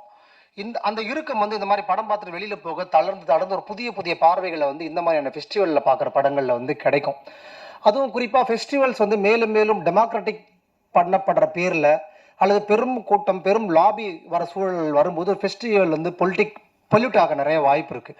அப்படி நான் நிறைய ஃபெஸ்டிவலை போயிருக்கிறேன், பார்த்துருக்கிற சூழலில் நான் இதில் ஒரு பார்ட் ஆஃப் பர்சனாக இருந்தால் கூட I really believe the P K Rosy film festival is really unique festival in India actually. ஏன்னா ஒரு தலித்துகளுக்குன்னு ரொம்ப கான்ஷியஸாக திரைப்படங்களை சூஸ் பண்ணி படங்களை ஒரு ஃபெஸ்டிவலாக மாற்றுறது வந்து ரொம்ப ரேர். இப்போ எல்ஜிபிக்யூ ஃபெஸ்டிவல்ஸ் இருக்குது, நிறைய ஃபெஸ்டிவல்ஸ்லாம் இருக்குது, பட் இது ரொம்ப ரேரான ஒரு ஃபார்மாக வந்து நான் வந்து இதை பார்க்குறேன். அதுக்கப்புறம் வந்து இந்த தலித்துங்கிற ஒரு லேபிள் ஒரு ஒரு ஒரு அடையாளத்துக்குள்ள வெறும் தமிழ் நிலத்துக்குள்ள மக்களை மட்டுமே, வெறும் தலித்துகளாக அடையாளப்படுத்தப்பட்ட மக்களுடைய படங்களை மட்டும் நம்ம போடாமல் இதனுடைய பொருளை ரொம்ப விஸ்தாரப்படுத்துகிற ஒரு ஃபார்மாக தான் இன்றைக்கி நான் பார்க்குறேன். ஏன்னா தலித் என்பது என்ன அப்படின்னா, நிறத்தாலும் இனத்தாலும் சாதியாலும் மதத்தாலும் ஒடுக்கப்படுகிற அனைவரும் தலித்து தான். அப்படிப்பட்ட மக்களுடைய வாழ்நிலையை சமத்துவத்தை கோரி நிற்கிற படைப்புகள் நம்மளுடைய நிலப்பரப்புக்கு அப்பாற்பட்டு எந்த மூலையில் இருந்தாலும் அவன் அந்த படம் எடுத்த காலத்தில் அவனுக்கு உரிய அங்கீகாரம் கிடைக்கலனா கூட அந்த திரைப்படங்களை தொகுத்து ஒரு ஃபெஸ்டிவலாக தான் நம்ம இந்த பிகே ரோசி ஃபிலிம் ஃபெஸ்டிவல் வந்து வச்சிருக்கிறோம், which is very unique in India actually. So அது நம்மலாம் இதில் நம்ம பார்ட் ஆஃபாக இருக்கிறோன்னு சொல்லிட்டு நம்ம ரொம்ப பெருமைப்படணும்னு சொல்லிட்டு நான் நினைக்கிறேன். அப்புறம் இந்த மாதிரியான ஃபெஸ்டிவல்ஸில் 6 நாள் 5 நாளில் வந்து நம்ம எவ்வளோ தான் க்யூரேட் பண்ணி டைட் பண்ணால் கூட இதற்கு வெளியில் இன்னும் முக்கியமான நிறைய திரைப்படங்கள் வந்து இருக்குது. அப்படி அந்த திரைப்படங்களை நம்மளால் ஸ்க்ரீன் பண்ண முடியாததாலேயே அது தலித் திரைப்படங்கள் அல்ல, நம்ம மதிப்பிடல அப்படிங்கிற இடத்துக்குள்ளே நம்ம எல்லாம் போக தேவையில்லை. ஏன்னா நம்ம ஒரு தனி மனிதனுடைய நிதிக்கு உட்பட்டு யாரையும் சாராமல் ரஞ்சித்துங்கிற ஒரு ஆள் தொடர்ந்து நடத்தும் போது இதுக்கு பல சாத்தியங்கள் இருக்குது. அதனால் ரொம்ப கம்மியான படங்களை தான் நம்ம சூஸ் பண்ண வேண்டியிருக்கு, ரொம்ப நாள் அதை நிகழ்த்த முடியல. ஸோ தொடர்ந்து நம்ம நீளமில் நிறையா நிகழ்ச்சிகள் பண்ணுறோம், நிறைய படங்களை ஸ்க்ரீன் பண்ண போகிறோம், டிஸ்கஸ் பண்ண போகிறோம். ஸோ அதெல்லாம் நிகழ்து. திரைக்கு வெளியில் இங்கே பண்ணாத படங்கள் கூட மிக முக்கியமான திரைப்படங்கள் தான். குறிப்பாக இந்த ஈவெண்ட்டில் நிறைய முக்கியமான படங்கள் அவங்க சொன்ன மாதிரி ஒரு இப்போ கதை எழுதுறவனா நான் என்ன சொல்ல விரும்புகிறேன் அப்படின்னா, ஒரு என்ன மாதிரியான கதை சொல்லல் முறையெல்லாம் உலகத்தில் சொல்ல ட்ரை பண்ணுறாங்க, எப்படிலாம் சொல்கிறாங்கங்கிறதுக்கு ஒரு மிகப்பெரிய ஒரு பார்வையாக குறிப்பாக இந்த செம்மன் அந்த டைரக்டர் அவருடைய படங்கள் பயங்கரமான ஒரு இன்ட்ரெஸ்டிங்கான ஒரு விஷயமா நமக்கு இருக்குன்னு பார்க்குறேன். அப்புறம் சந்தோஷ்னு ஒரு படம், அது நீங்கள் கண்டிப்பாக பார்த்துருங்க அந்த படத்தை. அது மிகப்பெரிய சர்ச்சைகளுக்கு உட்பட்டு அந்த படத்தை நம்ம ஸ்க்ரீன் பண்ணுறோம். இன்றைக்கி கூட தினம் மலர்லன்னு நினைக்கிறேன் ஒரு ஆர்டிக்கல் போட்டிருந்தாங்க. இந்த படத்தை வந்து பிகே ரோசி ஃபிலிம் ஃபெஸ்டிவல் வந்து ரிலீஸ் பண்ணுறாங்க. இது ரிலீஸ் பண்ண இதை பார்க்க விடுவாங்களா இல்லையான்னு சொல்லிட்டு சில அமைப்புகளுக்கு அவங்களே ஏதோ ட்ரிகர் பண்ணுறாங்க. பட் எனிவே அந்த படம் நம்ம ரிலீஸ் பண்ணுவோம், அந்த படத்தை நீங்கள் பாருங்கள். இந்த மாதிரி நிறைய படங்கள் நம்ம பார்ப்போம், விவாதிப்போம். ஸோ தொடர்ந்து உங்களுடைய ஒத்துழைப்பை கொடுங்க. Thank you so much. மேற்கு தொடர்ச்சி மலை படத்தின் திரைப்பட இயக்குனர் தோழர் லெலின் பாரதி அவர்களை பேச அன்புடன் அழைக்கிறேன். கலை இலக்கியம் யாவும் மக்களுக்கு என்ற அடிப்படையில் இந்த திரைப்பட விழா வந்து இந்த திரைப்பட விழாவுடைய பெயரே வந்து ஒரு மிக முக்கியமான ஒரு வரலாற்று மீட்டுருவாக்கம். இந்த வகையில் நீலம் பண்பாட்டு மையத்தோட தொடர்ச்சியாக நடத்துகிறதும் அது வளர்ந்து கொண்டு வர்றதும் ரொம்ப மகிழ்ச்சியாக இருக்குது. ஏன்னா இதுக்கு முன்னால் இருந்த விட இப்போ இது 5 நாள் நடக்கிறதுங்கிறது வந்து ரொம்ப ரெட்டிப்பு மகிழ்ச்சி நிறைய பேருக்கு போய் சென்றடையும். அந்த விதத்தில் தோழர் ரஞ்சித் அவர்களுக்கும் நீலம் பண்பாட்டு மைய தோழர்களுக்கும் முதலில் நெஞ்சார்ந்த நன்றியை தெரிவித்துக் கொள்கிறோம். திரையிடக்கூடிய அத்தனை படங்களையும் எல்லாரும் பார்க்கணும். பார்த்துட்டு அது குறித்து நீங்கள் டெய்லி இந்த ஃபெஸ்டிவல் முடிஞ்சதுக்கப்புறமும் நீங்கள் தொடர்ச்சியாக வந்து குகை மாதிரி இடங்கள்லையோ இந்த படங்களை பற்றின இந்த படம் கொடுத்த அனுபவத்தை பற்றி தொடர்ச்சியாக ஒரு உரையாடல் நிகழ்த்தி அதையும் ஒரு நிகழ்வாக வந்து பதிவு செய்யணும்னு கேட்டுக்கொள்கிறேன். நன்றி, வணக்கம். யமகாதி திரைப்படம் மூலம் தமிழ் திரையுலகில் அறிமுகமான பெபின் ஜார்ஜ் அவர்களை பேச அன்புடன் அழைக்கிறோம். தோழர்கள் அனைவருக்கும் வணக்கம். அதான் லெனின் பாரதி சார் சொன்ன மாதிரி இந்த திரைப்பட திரைவிழா அப்படின்றது தனித்துவம் வாய்ந்ததாக இருக்குது மற்ற எல்லாத்தை விட, எல்லா வகையிலையுமே, பேர்லேருந்து மற்ற எல்லா விஷயத்துலையுமே. ஸோ இந்த அதாவது திரைப்படங்களை வந்து நம்ம தேடி தேடி பார்த்துட்டு இருந்த சமயத்தில் நம்மளுக்காக தேடி கொண்டு வந்து காட்டுறது அப்படின்றது வந்து ரொம்ப முக்கியமானதாக நான் கருதுறேன். எந்தெந்த படங்களை பார்க்கணும், அது ஏன் பார்க்கணும், அதுக்கு பின்னாடி இருக்கக்கூடிய அரசியல் என்ன, அது என்ன நம்மளுக்கு சொல்லுது, அது ஏற்படுத்தக்கூடிய தாக்கம் அப்படின்றது. நம்ம ஒரு திரைப்படத்தை பார்க்குறோம் அப்படிங்கும் பொழுது, ஒரு நல்ல படத்தை பார்த்துட்டேன் அப்படின்னா, நான் என்னுடைய தனிப்பட்ட அனுபவத்தில் ஒரு நல்ல படம் பார்த்துட்டேன் அப்படின்னா அந்த இரவோ இல்லை அந்த ஒரு வாரமோ கூட அந்த படத்தோடையே செலவிடுற மாதிரியான ஒரு விஷயங்கள் இருக்கும். அது மாதிரியான எல்லா படங்களும் இங்கே எளிமையாக நம்ம பார்க்குறதுக்கு கிடைச்சிருக்கு அப்படின்றதே ஒரு நல்ல விஷயமா இருக்குது. அதுக்கு முதல்ல நன்றியும் வாழ்த்துக்களும். தேங்க்யூ. குதிரைவால் படத்தின் இயக்குனர் மனோஜ் அவர்களை பேச அன்புடன் அழைக்கிறோம். நீலம் பண்பாட்டு மையம்க்கும் ரஞ்சித் சருக்கும் என்னோட வாழ்த்துக்கள் and thanks for making this festival possible. இது 4th இயர் நடத்துகிறாங்க. இந்த வருஷம் வந்து dear friend film maker Arun கார்த்திக்கோட கியூரேஷனில் படங்கள் வந்திருக்கு. எக்ஸலண்ட் கியூரேஷன், சூப்பரான Sembene African film maker, is considered the father of African cinema. அவரை பற்றின ஒரு ஃபுல் நிறைய படங்கள் இருக்குது. அப்புறம் தமிழில் லாஸ்ட் இயர் வந்த ரொம்ப சூப்பரான படங்கள் இன்க்ளூடிங் சாரோட தங்கலான், வாழை, விடுதலை இன்னைக்கு பிளே ஆச்சு. அப்புறம் ஸ்டீவ் மெக்மீனோட படங்கள் இருக்குது. அப்புறம் ரித்விக் கட்டோக் அவரோட சில படங்கள் இருக்கு. ரொம்ப சூப்பர் செலெக்ஷன் ஆஃப் படங்கள் அண்ட் ஒரு very interesting docu and short செக்ஷனும் கோத்தேல பிளே அவுட் பண்ணுறாங்க. 4 இயர்ஸாக என்ன இன்ட்ரெஸ்டிங்காக இருந்திருக்குன்னா, எல்லா festivals all over the world நடந்துட்டு இருக்கிறதுக்கும் இதுக்கும் இதோட பொட்டன்ஷியல் ரொம்ப அதிகமாக தெரியுது. எஸ்பெஷலி ஒரு சபால்டன் ஸ்பேஸில் ஆப்ரேட் பண்ணுறது, அதுக்குள்ள டீப்பான ஒரு இன்டலெக்சுவல் வெதர் வந்து எனக்கு ஃபீல் ஆயிருக்கு. 4 வருஷமாக வானம் ஃபெஸ்டிவல் அட்டென்ட் பண்ணிட்டு இருக்கேன். So I hope this year is also huge success. So thank you and all the best. Looking forward to எல்லாரும் கலந்து பேசி ஒவ்வொரு படங்கள் பற்றியும் டிஸ்கஷன் பண்ணுவோன்னு நம்பிக்கையோட போகிறேன். தேங்க்யூ. பொம்மை நாயகி படத்தின் இயக்குனர் ஷான் அவர்களை பேச அன்புடன் அழைக்கிறோம். எல்லாரும் சொன்ன மாதிரி இது இங்கே இருக்கிற திரைப்படங்கள் எல்லாமே நம்ம பார்க்கக்கூடியதை தாண்டி எங்கேயுமே பார்க்க முடியாத திரைப்படங்களே நிறையா இருக்குது. அது ரொம்ப முக்கியமானது. ஏன்னா நீங்கள் இந்தியா முழுக்க இருக்கிற ஃபிலிம் ஃபெஸ்டிவல் பற்றிலாம் சார் சொல்லிட்டு இருந்தார், லெனின் சார். ஆனால் அங்கே கூட நீங்கள் இந்த மாதிரி திரைப்படங்கள் பார்க்க முடியுமாங்கிறது தெரியாது. ஏன்னா வருஷம் PK ரோசி ஃபிலிம் ஃபெஸ்டிவலில் பார்த்தீங்கன்னா இங்கே திரையிடுற திரைப்படங்கள் உலகம் பூரா இருக்கிற, எனக்கு தெரிஞ்சு இது ஒரு இந்த மாதம் ஃபுல்லாகவே வந்து நம்ம வந்து தலித் ஹிஸ்ட்ரி மந்த்தாக நம்ம வந்து செலிப்ரேட் பண்ணிட்டு இருக்கிறோம். நீலம் பண்பாட்டு மையம், வானம் ஃபெஸ்டிவல் இதெல்லாம் சார்ந்து. ஆனால் இந்த திரைப்படங்கள் பொறுத்த அளவில் உலகம் பூரா இருக்கிற இந்த ஒடுக்கப்பட்ட சமூகத்தை அது வந்து அந்த திரைப்படமா எந்த ஒரு இடத்துல இருந்தாலும் அது பாலிட்டிக்ஸா வந்து அது ஒரு படமும் வந்து ஒன்னொன்னு நம்மளை வந்து கடத்திட்டு போயிட்டே இருக்கும். ஒவ்வொரு சூழல் வேற சூழல்ல இருக்கிற மக்களை வந்து நம்மள்கிட்ட கடத்தும். ஏற்கனவே சொன்ன மாதிரி அதுக்கான படத்தை பார்த்து முடிச்சுட்டு அதுக்கான டிஸ்கஷனுங்கிறது அது நடந்துகிட்டே இருக்கணும். இங்க இருக்கிற எல்லாருமே சரி, இன்க்ளூடிங் என்னையும் சேர்த்து சொல்றேன். இந்த மாதிரி திரைப்படங்கள் பார்க்கும் போது என்ன ஆகும்னா, நம்ம பார்த்ததோட நிறுத்தாம இன்னும் நிறைய அதை டிஸ்கஸ் பண்ண என்ன ஆகும்னா, இது அப்படியே அடுத்த இடத்துக்கு கடத்தணும். நம்ம இந்த ரூம்ல வந்து ஒரு 100-150 பேர் பார்க்குறோம் அப்படின்னா, இது கிட்டத்தட்ட நீங்க கொண்டு போற இடம்னு பார்த்தா எனக்கு தெரியும் வருஷம் இங்க இருந்து போகும்போது இந்த பிகே ரோசி ஃபிலிம் ஃபெஸ்டிவலை பார்க்காதவங்க நிறைய பேர் இந்த இம்பாக்டை ஃபீல் பண்ணுறாங்க. ஏன்னா நிறைய பேர் சொல்லியிருக்காங்க மிஸ் பண்ணிட்டோன்ட்டு. ஆனால் இந்த வருஷம் பார்த்தீங்கன்னா ரொம்ப முக்கியமான திரைப்படங்கள் எல்லாமே இந்த வருஷம் வந்து 4 நாளும் வந்து நடக்குது. அதுவும் இல்லாமல் டாக்குமெண்ட்ரி செக்ஷன்லையும் பார்த்தீங்கன்னா தனியாக, ஏன்னா எப்பயுமே வருஷம் நம்ம டாக்குமெண்ட்ரியும் ஃபிலிமும் ஒரே இது தானே. ஆனால் இந்த வருஷம் அது செப்பரேட்டாக போகுது. ஏன்னா அந்த இதில் பார்த்தீங்கன்னா இப்போ சமீபத்தில் கூட நம்ம தலி சுபையா அவருடைய டாக்குமெண்ட்ரி அந்த இது இன்க்ளூடிங் இந்த மாதிரி நிறைய டாக்குமெண்ட்ரிஸ் வந்து அங்கேயும் உங்களுக்கு வந்து இது ஒரு பயங்கரமான ஒரு 2 ஃபீஸ்டாக இருக்க போகுது. அது இல்லாமல் இந்த மாதம் பூராவுமே பார்த்தீங்கன்னா வந்து வானம் ஆர்ட் ஃபெஸ்டிவல் ஆர்ட்டுங்கிறது இந்த திரைப்படம் பிகே ரோசியோட திரைப்படத்து மூலியமா இருக்கிற ஆர்ட்டை தாண்டி ஆர்ட்ல இருக்கிற என்னென்ன நம்மளோட கிட்டத்தட்ட ஒரு விடுதலைக்கான பயணம், கிட்டத்தட்ட நம்மளோட பயங்கரமான ஒரு இந்த மாதம் வந்து இந்த வானமும் சரி, இந்த நீலம் பண்பாட்டு மையமும் சரி, முக்கியமா பாரஞ்சித் அண்ணன் அவரை சொல்றதை விட எனக்கு ஆக்சுவலா வந்து இந்த டீம் இது வந்து ரஞ்சித் அண்ணன் மட்டும் அவரோட விஷன் வந்து பயங்கரமான விஷன். அது வந்து அவர் மட்டும் நினைச்சா பத்தாது. இந்த நீலம் பண்பாட்டு மையம், வானம், நீலம் பப்ளிகேஷன், இது ஒரு டீம் இருக்குல்ல, இந்த டீம் ஒர்க் வந்து அதுதான் வந்து வருஷம் நம்ம அடுத்தடுத்த கட்டத்துக்கு போறதுக்கானது வந்து இந்த டீம் ஒர்க் வந்து மிக ஆச்சரியமான டீம் ஒர்க். இத்தனைக்கும் பாத்தீங்கன்னா இதுல வாலண்டரியான டீம்ஸ் தான் ஜாஸ்தி எனக்கு தெரிஞ்சு.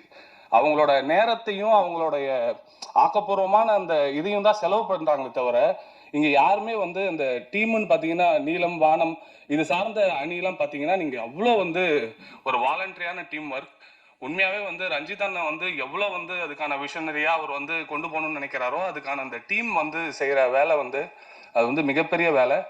அதுக்கு வந்து முக்கியமா வாழ்த்து தாண்டி நம்மலாம் நன்றி செலுத்துறது. ஆக்சுவலி என்ன நான் வந்து நிச்சயமா அது வந்து ஒரு நன்றியா தான் எடுத்துக்கணும். ஏன்னா இது வந்து எவ்வளோக்கு எவ்வளோ நம்ம பண்றோமோ அடுத்த வருஷம் இன்னும் நம்ம பிரம்மாண்டமா வந்து எப்படி டாக்குமெண்ட்ரி செக்ஷன் இருக்கோ, இப்போ நம்ம மூவி செக்ஷன் இருக்கோ, அந்த மாதிரி இன்னும் வந்து அடுத்தடுத்து வந்து இவங்களுக்கு ஒரு நம்ம வெளியே கொண்டு போகும்போது அப்போ அடுத்த வருஷம் பார்க்கும்போது இன்னும் நம்மளுக்கு வந்து அது ஒரு பெருசா வந்து இன்னும் கொண்டு போறதுக்கான வேலைகள் நடக்கும். ரொம்ப நன்றி. பாட்டில் ராதா திரைப்படத்தின் இயக்குனர் தினகரன் அவர்களை பேச அன்புடன் அழைக்கிறோம். ஸோ எல்லாருக்கும் வணக்கம். வந்திருக்கிற சீஃப் கெஸ்ட் எல்லாருக்கும் வந்து நன்றி.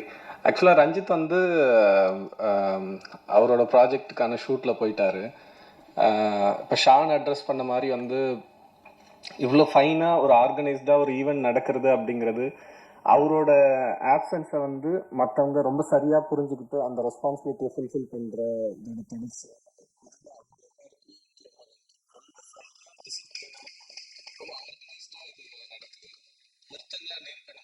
நண்பர்கள் தான் எல்லாரும் ரொம்ப சூப்பரா பண்றாங்க. அதுக்கு நன்றி, மகிழ்ச்சி. அடுத்தது வந்து பேசின மாதிரி நிறைய ஃபிலிம் ஃபெஸ்டிவல்ஸ் நடந்துட்டு இருக்கு. இந்த ஃபெஸ்டிவல் இது வந்து எல்லாத்தோட இன்னொன்னா நான் பார்க்கல. இதோட ஹிஸ்டாரிக்கல் இது வந்து பிகே ரோசி அந்த நேம் சார்ந்து நிறைய பேசியிருக்காங்க. எனக்கு வந்து டென்சில் வாஷிங்டனோட ஒரு கோட் வந்து அவரோட நிறைய இன்ஸ்டால வேற இதில் அதை திரும்ப நிறைய பார்த்துருப்போம் நம்ம. அதுதான் எனக்கு ஞாபகம் வருது. அவர் என்னன்னா ஒரு ஆப்பிரிக்கன் அமெரிக்கனா அங்கே ஒரு பெரிய ஸ்டாரா ஹாலிவுட்ல எஸ்டாப்ளிஷ் ஆயிருப்பாரு. அவர் வந்து பேசுவார் இந்த மாதிரி வந்து பிளாக் ஃபிலிம்ஸ் வந்து பிளாக் லைஃப் வந்து பிளாக் டைரக்டர்ஸ் தான் பண்ணணும் அப்படிங்கிற மாதிரி திரும்ப ஒரு டிபேட் வந்து வந்துட்டே இருக்கு, வச்சுட்டே இருக்கீங்களே. இன்னொரு இது வந்து இன்னொருத்தவங்க அதை பண்றதா பண்ணலாமா வேணாமான்ற ஒரு கொஸ்டின் இருக்கும்போது அவர் வந்து ரொம்ப சூப்பரா அது வந்து பேசியிருப்பாரு. It's not about the colour but it's about the culture அப்படின்ற மாதிரி சொல்லுவாரு. ஸோ கல்ச்சர் அப்படிங்கிறது வாழ்க்கை சார்ந்து வருது இல்லை, நம்ம வாழ்ந்திருக்க வாழ்க்கையை ரெப்ரசன்ட் பண்ண ட்ரை பண்றது அதுல இருந்து வருது. இப்போ இந்த ஃபெஸ்டிவலுமே வந்து எனக்கு 1-2 கால்ஸ் வந்துருந்தது. நண்பர்கள் வந்து என்னோட ஃபிலிம் இதாகல அதாகலன்ற மாதிரி குழப்பங்கள் வந்துட்டு இருந்தது. ஃப்ரெண்ட்ஸோட பேசிட்டு இருந்தேன் நான். அதை நம்ம அப்படிதான் அதை புரிஞ்சுக்கிட்டு ரெஸ்பெக்ட் பண்ணி ஹானர் பண்ணணும், சப்போர்ட் பண்ணணும் அப்படின்னு நான் ரெக்வஸ்ட் பண்றேன். அவர் அந்த இதுலயே தொடர்ந்து சொல்லுவார். இப்போ மார்டின் ஸ்கார்செஸி வந்து இட்டாலியன் அமெரிக்கனோட லைஃபை பேசுறதும், ஒரு ஜூவிஷ் லைஃபை வந்து ஸ்பீல்பர்க் பேசுறதும், ஸ்பைக்லி வந்து ஒரு ஆப்பிரிக்கன் அமெரிக்கன் லைஃபை பேசுறதும் அப்படிங்கிறது வந்து வெறுமனே வந்து அது வந்து ஏதோ ஒரு பட்ஜெட் ஸ்டுடியோ வந்து ஒரு இது கொடுத்தாங்க நடக்கிறதுன்றது கிடையாது. அவங்க வாழ்க்கையோட ரொம்ப நெருக்கமான டைரக்டான தொடர்பு தொடர்புடையது அப்படிங்கிற ஒரு இதுதான் அது. ஸோ இந்த ஃபெஸ்டிவலுக்கும் அதே மாதிரியான ஒரு சிக்னிஃபிகன்ஸும் நேர்மையும் இருக்குது. ஸோ ரொம்ப மகிழ்ச்சி இதில் பங்கெடுத்துக்கிறதுக்கு. நன்றி. சிறப்பு விருந்தினர்களை சிறப்பு செய்ய இந்த ஃபிலிம் ஃபெஸ்டிவலை கியூரேட் பண்ணுற அருண் கார்த்திக் மற்றும் நிகழ்த்துக்கலை கலைஞர் மெலோடி மற்றும் கலை இயக்குனர் ரகு அவர்களை அன்புடன் மேடை கலைக்கிறோம்.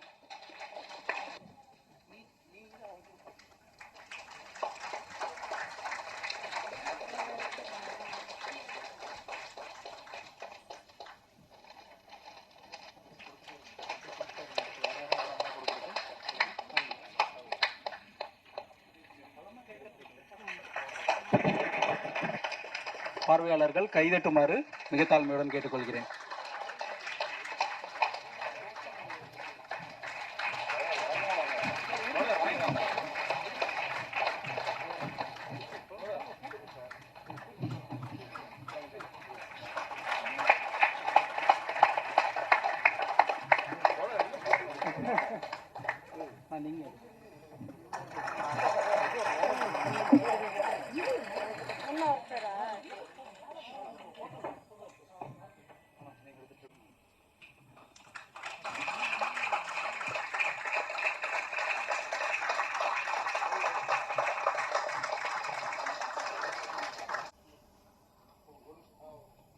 Booking 2-3 booking